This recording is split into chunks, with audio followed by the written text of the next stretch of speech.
Okay, magandang araw po sa inyong lahat, mga minamahal ko mga kababayan. So muli po, nandito na naman po inyong lingkod dito po sa ating programa, ang Reaction Mo, Birada ko. Okay, sa ating mga kababayan, bago ang lahat ay binabati po na po natin ating mga kababayan sa abroad na lagi po natin nakakasama, maging mga kababayan din po natin Luzon, Visayas, Mindanao, especially ang ating mahal na Pangulong Ferdinand Marcos Jr., maging ating minamahal na First Lady Lisa Araneta Marcos, maging ating minamahal na Congressman Sandro Marcos.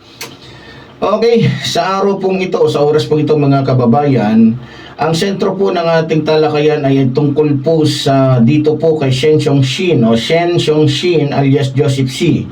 Ayon po kasi sa balita ng Abante News, mga minamahal ko mga kababayan, binunyag daw ng Bureau of Immigration o ng BI na isang tao lang po ang Chinese na si Shen Xiongxin at bilyonaryong mining executive na si Joseph C. na pinagsususpetsahan pong na may kidimano ng dokumento para lamang po magpanggap na isang tunay na Pilipino. Yari tayo dyan, no? Na kung saan po mga kababayan ay mahalin tulad po natin ito sa naging kaso po ni Alice Goo, mga minamahal ko mga kababayan. So base po sa aking napanood sa Senado, sa pagdinig po ng Senate Subcommittee on Justice and Human Rights, nito pong nakalipas lamang po na Lunes, mga minamahal kong mga kababayan, base po sa pagkakaalala ko, tinanong po ni Senador Rizal Ontiveros, ito pong si Commissioner Joel Anthony Biado ba yun? Biado. Ang kanya pong naging tanong kay Commissioner Joel Anthony Biado, kung tunay nga bang Pilipino, ito pong si Joseph C., chairman po ng Global Peronical Holdings Incorporated. At ang diretso pong naging sagot, mga minamahal kong mga kababayan, ang diretso pong naging sagot nito po ni Biado sa ating senadora ay hindi po, Your Honor. Yun po yung kanyang naging sagot. As a matter of fact, sabi pa niya, meron hong admission si Mr. Shen Xiongxin on record na siya po si Joseph C. one and the same person. So yan po ang sabi po mga minamahal kong mga kababayan. So ibig sabihin lamang po nito mga minamahal kong mga kababayan, nilinaw po ni Biado kay Senador Rizal Ontiveros na yung Chino pong ito ay mayroon dalawang pangalan na kung saan siya lang din naman po ang nagmamayari, mga minamahal kong mga kababayan. Pero sa kabila po ng nalantad na, naaboking na kung ano at sino po itong Chinong ito, mga kababayan, siya po ay tumanggi na kumpirmahin na siya si Shen Xiongxin o Chen Xiongxin matapos ipakita ni Senador Ontiveros ang litrato sa TV screen dito po sa Tokmulpo na Chinese na ito, mga minamahal kong mga kababayan. At ang tangi niyang naging kasagutan dito po sa Senador na idinikta po sa kanya ng kanyang abogado, yung salita pong Your Honor, I invoke to be silent. Na kung saan po mga minamahal ko mga kababayan ay madalas po na ginagamit na sagot ng mga guilting tao katulad po ng Chinong ito, mga minamahal ko mga kababayan. So sa totoo lang mga kababayan, naging alalahanin po ng taong bayan ng pagkakatuklas po sa pagkatao ng Chinese o sa espiya pong ito. Bakit ko po nasabi ito mga minamahal ko mga kababayan? Unang-una, okay, para po maunawaan po ng lahat ng ating mga kababayan, ang sitwasyon po ngayon ni Shen Xiongxin, siya po ay maituturing na espiya ng ating bansa at siya po ay maituturing na isang banta para po sa kaligtasan ng mga Pilipino. Kaya po nasasabi ko na siya ay banta po talaga sa ating bansa. Para po sa mga kababayan natin na hindi po nakakaalam, hayaan nyo pong ipaliwanag ko po sa inyo ito, Kasi po marami po sa mga kababayan natin, akala nila okay lang na may pumasok sa atin dito na mga ganong uring tao. Alam nyo, ang pinag-uusapan po kasi dito yung paggamit niya ng maling pangalan o ng peking pangalan, So, unang-una, siya?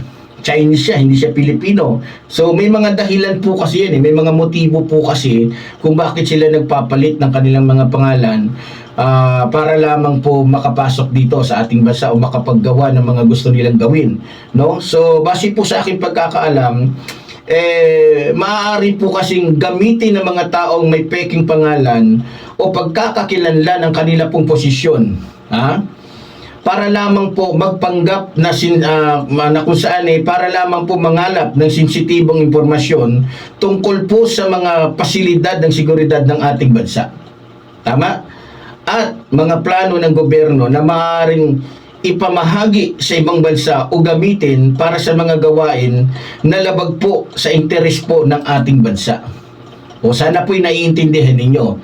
Halimbawa po, tulad na lamang po ng binanggit po ng spokesperson po ng BI na si Melvin Mabulak, na ayon po sa kanya, maaari silang makilahok sa mga pang-espiyahan na maaaring maging malaking banta sa seguridad po ng ating bansa o ng ating mga kababayan. Base po sa kanya, maaari rin silang makibahagi sa iba't ibang uri ng krimen tulad ng smuggling, droga at pandaraya na maaari pong makasira sa kaayusan po ng lipunan at kaligtasan po ng ating mamamayan. No, malinaw po yan mga minamahal ko mga kababayan. Ang pagkakaroon po kasi ng mga peking ID ay nagpapadali po sa kanila na gumalaw at magsagawa po ng mga illegal na gawain nang hindi madaling matukoy na maaaring makasira po sa ating bansa o maaari pong magbigay ng kadelikaduhan sa ating mga kababayan. Ngayon, pag-usapan po natin yung mga issue po sa ekonomiya at paggamit po ng likas na yaman ng mga espiyang tulad po ni Shen Xiongxin, no? Tulad na lamang po halimbawa ng kaso po ni Shen Xiongxin alias Joseph C. Ang mga dayuhan na nagpapanggap po kasi ng mga Pilipino, para po maintindihan ninyo, ay maaari pong makakuha ng kontrol sa mga mahalagang negosyo at likas na yaman po ng ating bansa. Unang bansa po natin mga minamahal ko mga kababayan. Tulad na lamang po ng pagmimina, yan, na dapat po sana ay nasa ilalim po ng kontrol ng mga Pilipino. Pero kabaligtaran po nangyayari mga minamahal ko mga kababayan at ito po ang katotohanan, mga Pilipino po ang kinokontrol ngayon ng mga dayuhan o ng mga espiyang katulad po nito ni Shen Xiongxin, no? So, ito pa, ang problema. Ito, tingnan niyo, ito pa po yung pinaka-problema natin. Pag-usapan natin yung ginagawa ng mga espiyang ito na kung saan ay nag-i-export po ng mga hilaw na materyales papunta po sa sarili nilang bansa. Alam niyo po, sa totoo lang mga kababayan, ito, pakinggan nyo. Ang pag-i-export po ng mga hilaw na materyales papunta po sa ibang bansa nang walang tamang, regulasyon, maaari pong makasira sa lokal na ekonomiya at pag-unlad po ng sarili nating bansa, na kung saan hindi nagkakaroon ng patas na kompetisyon sa iba pong mga negosyante.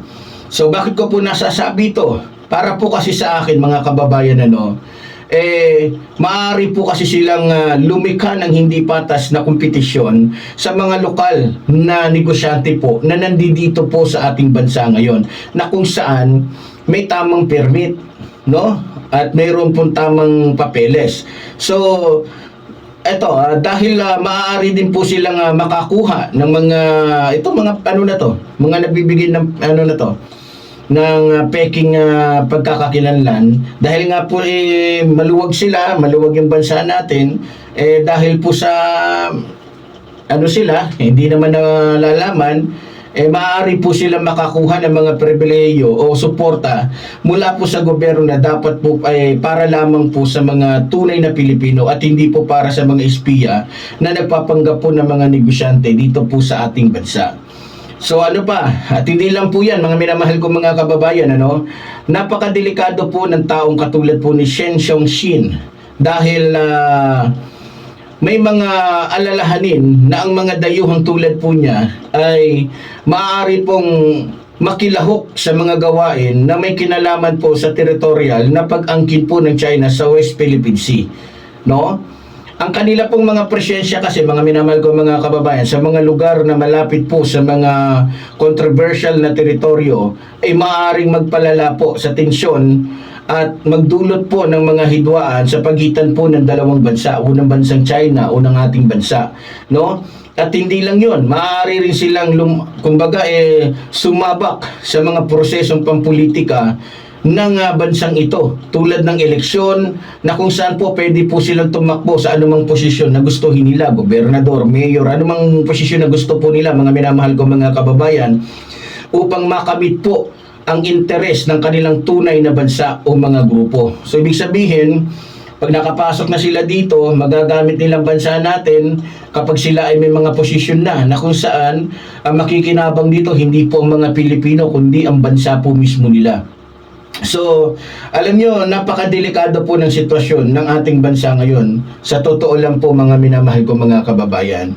Ba't ko po nasasabi yan? Dahil nga po sa nakakakuha nga po kasi sila ng mga peking ID dito po sa ating bansa at dokumento na walang kahirap-hirap na kung saan ay nagpapakita lamang po ito sa mga espiya na kumbaga ay kahinaan po sa mga sistema ng pagpapatunay ng pagkakakilanlan po dito sa ating gobyerno. Sa totoo lang, sa nangyayari pong ito mga minamahal kong mga kababayan, ito ay maaaring kumbaga magpahina sa kredibilidad po ng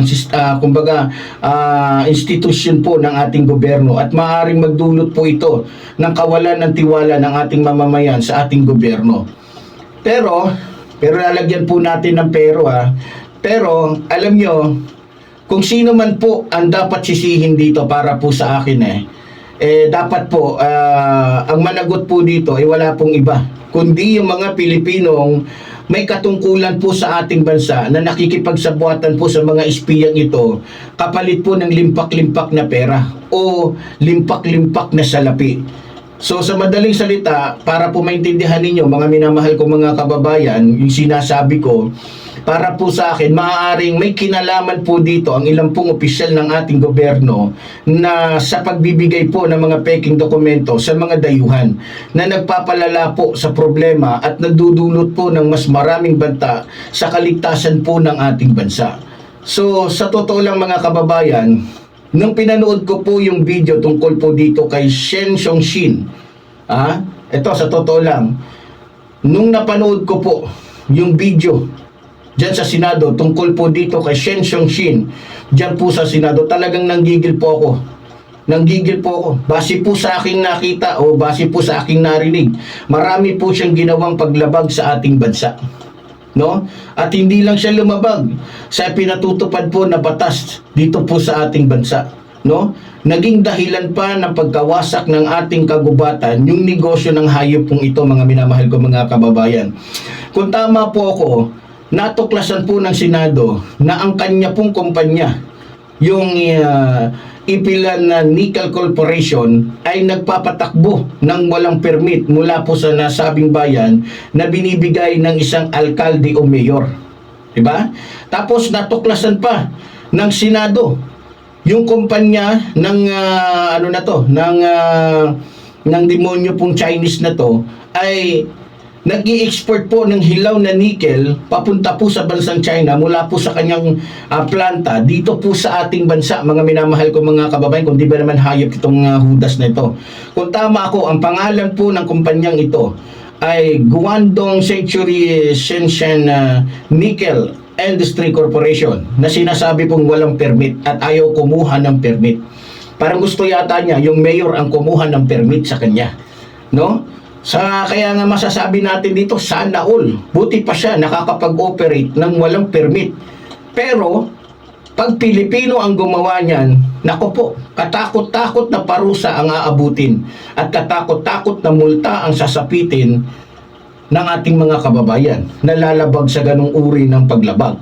Diba? Kaya masasabi natin, sana all. Diba? At kung tama ako, natuklasan din po ng Senado na siya rin ay honorary chairman ng Philippine Silk Road Chamber of International Commerce o PSR sa CIC.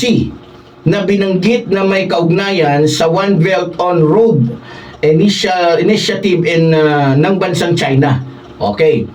At ito ay kumpirmado, totoo, dahil may mga larawang hawak ang Senado na nagpapakita na siya ay dumalo sa CPC and World Political Parties Summit noong 2021 bilang isang mataas na opisyal ng PSRCIC. Biro nyo?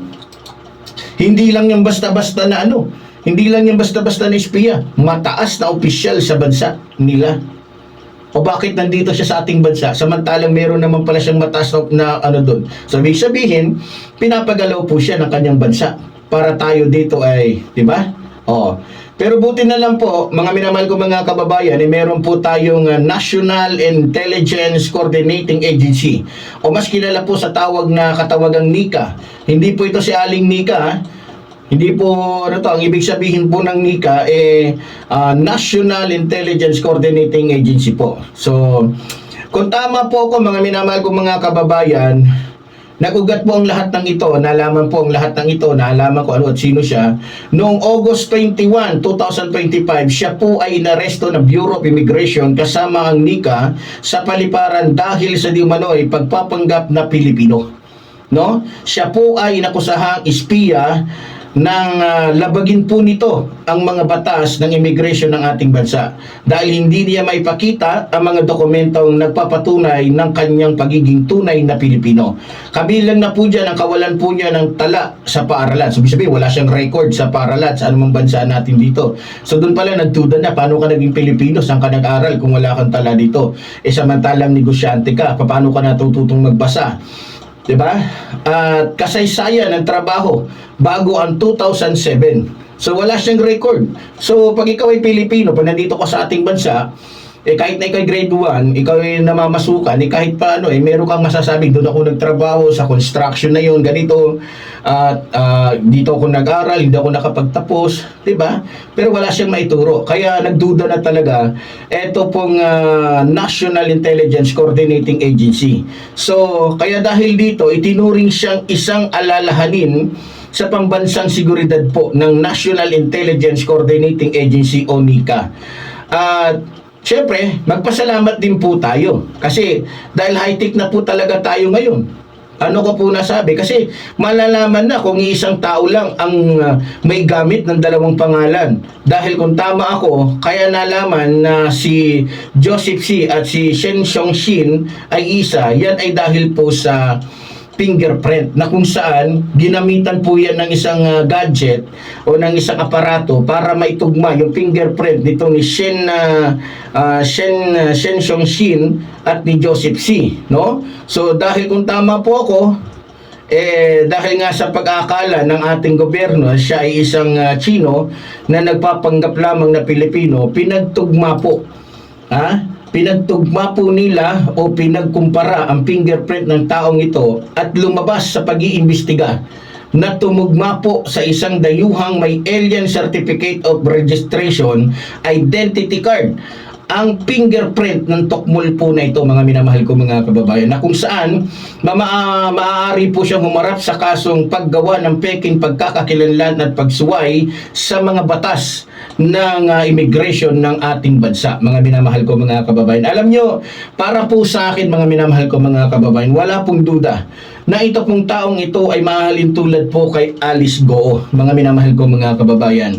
Ba't ko po nasabi? Kasi bukod po kasi sa kasong kinakasangkutan po nito noong 2018, kung tama ako ukol po sa paglalabag ukol po sa kanyang paglabag sa Republic Act number 3019 na kung saan mas kilala po ito sa katawagang Anti-Graft and Corrupt Practices Act.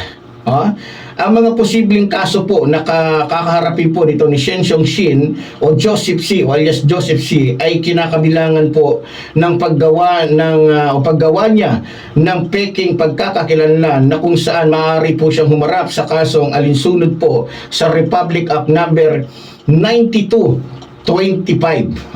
Ito po ay mas kilala sa tawag na Citizenship Retention and Reacquisition Act kung sakaling siya po ay matpatunayang hindi tunay na Pilipino, ngunit nagpanggap na Pilipino para lamang makakuha ng mga karapatan at pribilehiyo na kung saan po ay nakalaan lamang po para sa mga tunay na mamamayan ng Pilipinas. So maliban po doon, mga minamahal ko mga kababayan, ay kakaharapin din po niya yung kaso pong paglabag sa mga batas sa immigration, na kung saan po mga minamahal ko mga kababayan ay maaari siyang kasuhan alinsunod po sa Commonwealth Act number 613, na kung saan mas kilala po sa tawag na Philippine Immigration Act of 1940.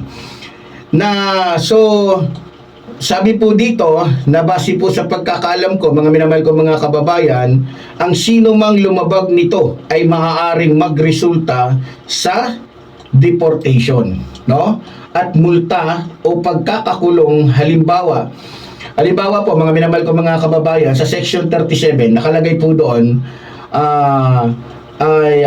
nagsasabing ang sino mang dayuhan na pumasok sa Pilipinas nang walang wastong pasaporte o visa ay maaaring maparusahan ng pagkakakulong ng hindi bababa sa 6 na buwan, ngunit hindi hihigit sa 3 taon, o multa na hindi bababa sa 1,000 piso, ngunit hindi hihigit sa 50,000 piso. No? So, at hindi lang po ito, ang kakaharapin po niyang kaso, mga minamahal ko mga kababayan, kakaharapin din po niya yung kanyang pagsuway niya sa mga batas sa pagmimina at pagsira niya sa kapaligiran po ng ating bansa, mga minamahal ko mga kababayan. Ang kanyang kumpanyang Epilan Nickel Corporation ay inakusahang na nagpapatakbo ng walang permit ng alkalde sa kabila ng kinansila po ng environment. Meron itong complaint, no, mula po sa nasabing tanggapan ng Office of Mayor ng Palawan, no. Maaari ding magresulta sa mga kasong kriminal o sibil na kaugnayan sa paglabag sa Republic Act number 7942, o mas kilala po sa Philippine Mining Act of 1995 at Presidential Decree number 1586, Environmental Impact Statement System, ang Section 100 ng Republic Act number 7942 ay nagsasabing ang sino mang nagpapatakbo ng isang mina ng walang wastong pahintulot ay paparusahan ng pagkakakulong na hindi bababa sa 6 na taon, ngunit hindi higit sa 8 taon, at multa na hindi bababa sa 10 milyong piso, ngunit hindi higit sa 20 milyong piso. Samantala, ang Section 6 ng Presidential Decrees number 15, pakinggan niyo, 1586, ay nagsasabing ang sino mang nagpapatakbo ng isang proyekto ng walang wastong ECC ay mapaparusahan ng pagkakakulong ng hindi bababa sa 6 na buwan, ngunit hindi higit sa 2 taon, o multa na, ano sabi dito? Multa na, dali lang po multa na bababa sa 50,000 piso, ngunit hindi higit sa 200,000 piso. No? So, ano pa? Ito pa pala, maaari din po siyang humarap sa kasong pagsuway sa batas ng nasyonalisasyon. No? Ba't ko po nasabi ito, mga minamahal ko mga kababayan? Dahil nga po sa kanyang pagmimina.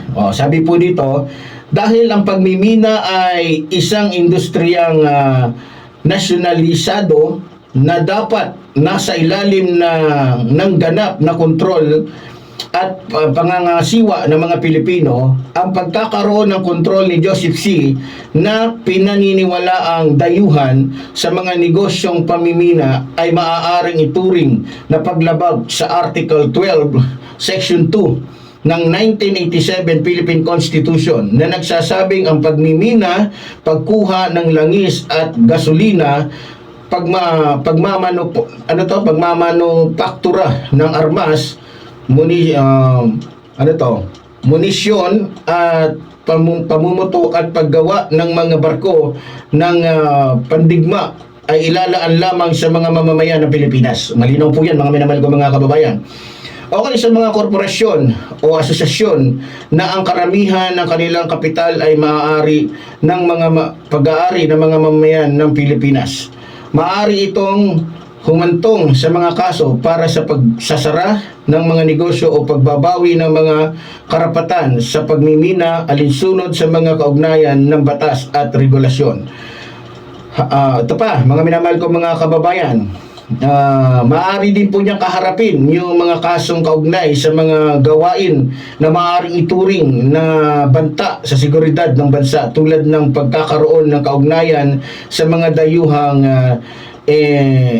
entidad na kung saan, mga minamahal ko mga kababayan, maaaring may mga interes na salungat sa interes po ng Pilipinas. Maaari siyang kasuhan alinsunod sa Republic Act 10168 o Terrorism Financing Prevision and Supervision Act of 2012, Republic Act number 9372 o Human Security Act of 2007 o iba pa mga batas na kaugnay sa pambansang seguridad, depende sa mga ebidensya makukuha ng mga otoridad. Halimbawa, ang Section 4, ang Republic Act number 9372 ay nagsasabing ang sino mang gumawa ng mga gawain na nagdudulot o nagbabanta sa na magdulot ng malawakang pagkabalisa sa publiko o pagkawasak ng mga pasilidad ng critical na infrastruktura ay mapaparusahan ng reclusion perpetua o hanggang kamatayan. So ito po yung pinakamabigat na haharapin po nito pong ni alias Joseph C. No, yung Section 4 ng Republic Act number 9372 na kung saan siya po ay kakasuhan katulad po ni Alice Goo, kung di ako nagkakamali, reclusion perpetua. Pero pagkakalam ko, reclusion perpetua ba yung kayo, no? Hindi ko alamin ko mamaya. So dito, pag napatunayan nito na ito ngang si kung mapapatunayan ito ngang si Joseph C. ay talagang espiya, talagang reclusion perpetua ang aabutin niya, na kung saan mababaliwala na po yung deportation sa kanya. So hindi siya pwedeng i-deport. Bago siya i-deport, kailangan muna niyang mamatay, no? Kailangan niya muna na, dahil ang kaparusahan po nito reclusion perpetua hanggang sa kamatayan. Ang problema lang sa atin dito, dahil wala namang kamatayan na hatol, siguro bago ang 20 years patay na tong hayop na to, 'di ba? O 40 years kasi pagkakaalam ko sa reclusion perpetua, 'di ba? So alam niyo mga minamahal kong mga kababayan, dapat po maging aware po tayo sa sarili nating bansa. Kasi kung tayo po ay paanga-anga, kung tayo po ay wala lang, hindi natin inaano yung kapaligiran natin, baka mamaya magulat na lang po tayo isang araw, ang nagmamayari na po ng buong barangay natin ay mga Chino na po. Kasi nakikita ko po yung estilo nila, mga minamahal ko mga kababayan, dahil hindi naman po nila pwedeng girahin tayo, dahil unang-una, kapag ginera nga po pala nila tayo, makikialam po ang ibang bansa, yung mga kaalyado natin. Kaya ang ginagawa na lang po nila, para po makontrol nila tayo, para po makuha nila yung kanilang gusto, sa pamamagitan po ng pera, sa pamamagitan po ng kanilang mga dolyar, no, nagpapapasok sila ng tao dito, makikipagsabuatan po sa mga Pilipinong kung saan sakim sa pera, o mga kumbaga sa talagang kumbaga sa nasisilaw sa pera. Nakakapasok sila, nagkakaroon sila ng birth certificate na pang Pilipino, kaya nakakakuha sila ng lisensya at iba pang mga ID na ibinibigay po ng ating gobyerno. Pero halatang-halata naman po pag kinausap, tataka nga ako, ang daming mga Chinese na nakakakuha ng driver license na nagpapanggap lang na Pilipino. Paano kaya sila nagkakaintindihan? Kasi ang alam ko, kasi nung kumuha po ako ng ng aking driver license, meron pa po yung mga tanong meron pa po yung seminar, meron po yung tatanungin ka doon sa isang doon sa isang back room, Meron kasi yung room doon na kung saan yung mga bagong kukuha pa lang, yung mga student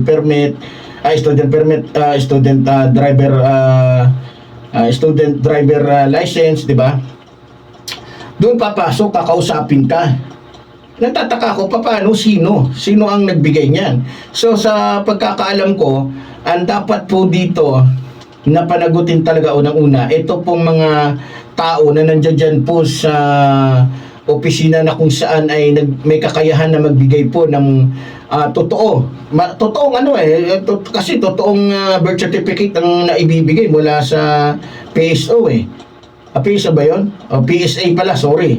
Di ba?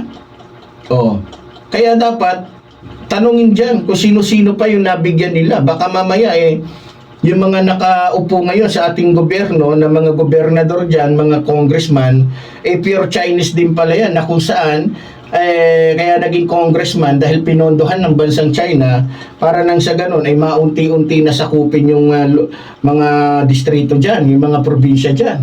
Diba? Kaya nga sa ating mga kababayan, pag meron kayong kapitbahay na Chinese, hindi yung yung parang wala lang tayo. Ang hirap kasi sa ating mga Pilipino, kapag kakapwa natin Pilipino, halimbawa, may bagong dayo na Pilipino doon sa lugar ninyo, hindi nga gumagawa ng masama, wala namang ginagawang masama, pero pinagchichismisan. Pero pag mga dayuhan, kahit pa negro yan, kahit pa kriminal yan doon sa kanila, pero wala tayong pakialam. Diba? Hindi natin alam, magdudulot pala yan ng malaking sa ating bansa, sa ating kapaligiran, sa ating diba? Ang hirap sa mga Pilipino, yung binabantayan nila, yung kapwa nila Pilipino. Malaking katangahan po yun. Diba? Mas pa tayo, mas aware pa tayo sa kapwa natin Pilipino kaysa sa mga dayuhan na hindi natin talaga kilala at di natin lubos na alam kung taga saan sila. Diba? Hindi natin alam. Kagaya na lang ng mga Chinese na pumasok dito ng mga panahon ng mga nakarang administrasyon. Karamihan pala sa kanila, puro mga wanted dun sa kanilang bansa. Diba? Puro mga kriminal, may kasong sa drugs, may kaso sa mga rape, ang daming kaso. Biro nyo, naging lungga tayo, naging taguan tayo ng mga Chino. Nga sinasabi ko dito, mga minamahal ko mga kababayan, naging tayo, makipagtulungan tayo sa gobyerno, lalong-lalo na dito po sa National Intelligence Coordinating Agency, sa NICA.